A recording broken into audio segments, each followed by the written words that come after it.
সবচেয়ে গুরুত্বপূর্ণ মুহূর্তের থেকে। 1945 সালের জুলাই মাসের মধ্যে তারা একটা ইউরেনিয়াম বোমা আর দুটো প্লুটোনিয়াম বোমা বানিয়ে ফেলে, কিন্তু প্লুটোনিয়াম বোমাটি আদৌ ফাটবে কিনা সেই নিয়ে তারা এত চিন্তিত ছিল যে আগে একটি ফাটিয়ে পরীক্ষা করে দেখার সিদ্ধান্ত হয়।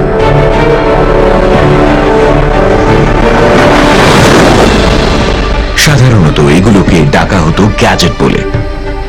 একটা বিশাল কালচে ধূসর গোলক যেখানে প্লুটোনিয়ামটাকে ঘিরেছিল 2200 কিলো বিস্ফোরক এবং একটা সূক্ষ্ম ডিটোনেটর।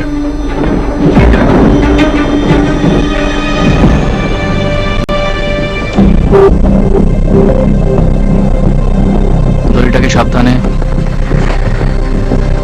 সামনের দিকে নিয়ে এসো। ঠিক করা হয় বিমান থেকে বোমা ফেলার অবস্থাটা তৈরি করতে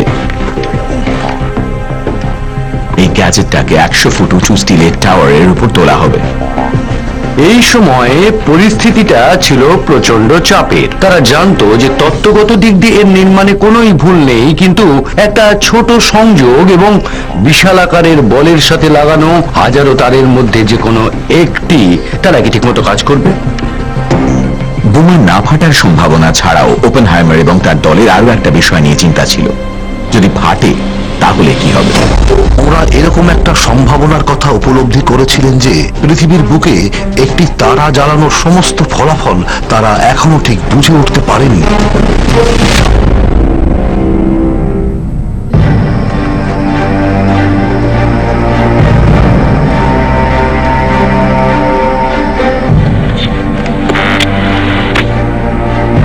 বছর সময় এবং $200 কোটি খরচ করার পর রবার্ট ওপেনহাইমার একটি পারমাণবিক বোমা বানিয়েছেন, যেটা এবার ফাটিয়ে দেখা হবে।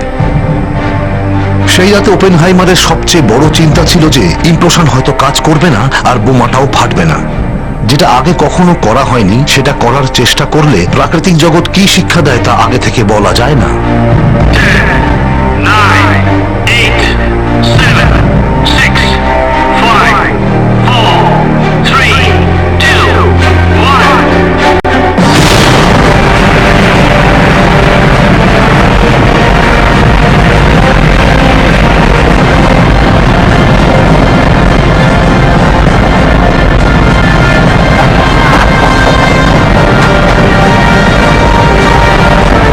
সূর্যপৃষ্ঠের তুলনায় এই বিস্ফোরণটি ছিল 10,000 গুণ বেশি গরম, আর এটা 20,000 টন TNTর সমান।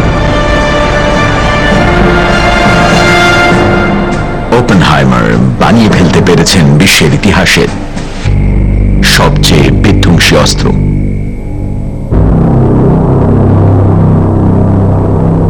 এই পরীক্ষার ঠিক 3 সপ্তাহ পরে একটি আমেরিকান বিমান একটি পারমাণবিক বোমা নিয়ে জাপানের দিকে উড়ে যায়। তাদের লক্ষ্য ছিল এই যুদ্ধ চিরকালের মতো বন্ধ করা।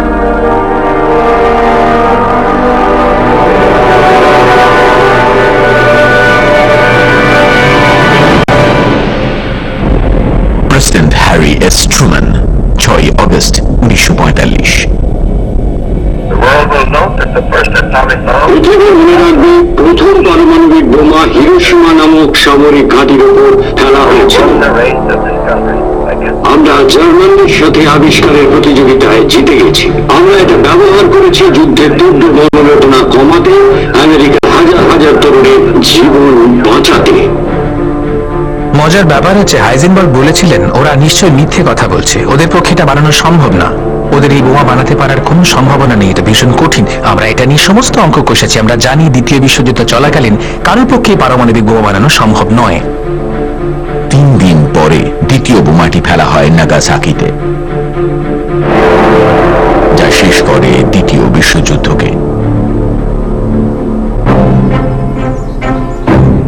এই ধরনের অযথা পরিবর্তন যুদ্ধ চলাকালীন তার কাজের জন্য হাইজেনবার্গকে কখনো দোষী সাব্যস্ত করা হয়নি এবং দেশ পুনর্গঠনের সাহায্যের জন্য তাকে দেশে ফেরানো হয়েছিল। যদিও এটা নিয়ে কোনো সন্দেহ নেই যে যুদ্ধ চলাকালীন হাইজেনবার্গ নাৎসিদের সাহায্য করেছিলেন, কিন্তু সবাই সিদ্ধান্ত নিয়েছিল ইউরোপের বিজ্ঞান আবার নতুন করে গড়ে তোলা দরকার, আর হাইজেনবার্গ হয়ে উঠেছিলেন শান্তিকামী বিজ্ঞানের আন্তর্জাতিক মুখ। বাকি জীবন ধরে হাইজেনবার্গ দাবি জানাবেন যে তিনি ইচ্ছে করেই নাৎসিদের কাজে দেরি করেছিলেন এবং তিনি শিক্ষা জগতে এক উজ্জ্বল জীবন যাপন করবেন। আমার তোমাদের কাছে একটা প্রশ্ন রয়েছে, কেন তোমরা এই কোয়ান্টাম ফিজিক্স পড়তে চাইছো?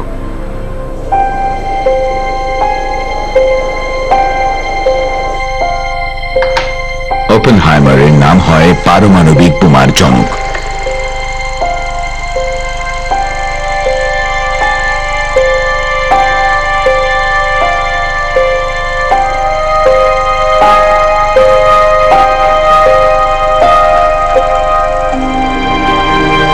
কিন্তু বোমা বর্ষণে ধ্বংসের ভয়ঙ্কর ছবি তাকে তাড়া করে বেড়ায়।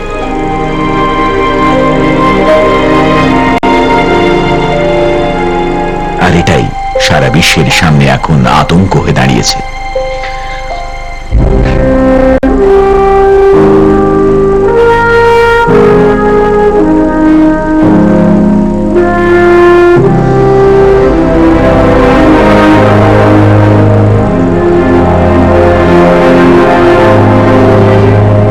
হাইজেনবার্গ হয়ে ওঠেন শান্তিকামী বিজ্ঞানের আন্তর্জাতিক মুখ, আর ওপেনহাইমার যেন অস্পৃশ্য। এটাই হলো পারমাণবিক বোমার উভয় সংকট। এটি বিপুল সংখ্যক মানুষকে হত্যা করেছে, কিন্তু কোনো একভাবে এটা বিশ্বজোড়া এক যুদ্ধকে সম্ভবত চিরকালের জন্য থামিয়ে দিয়েছে।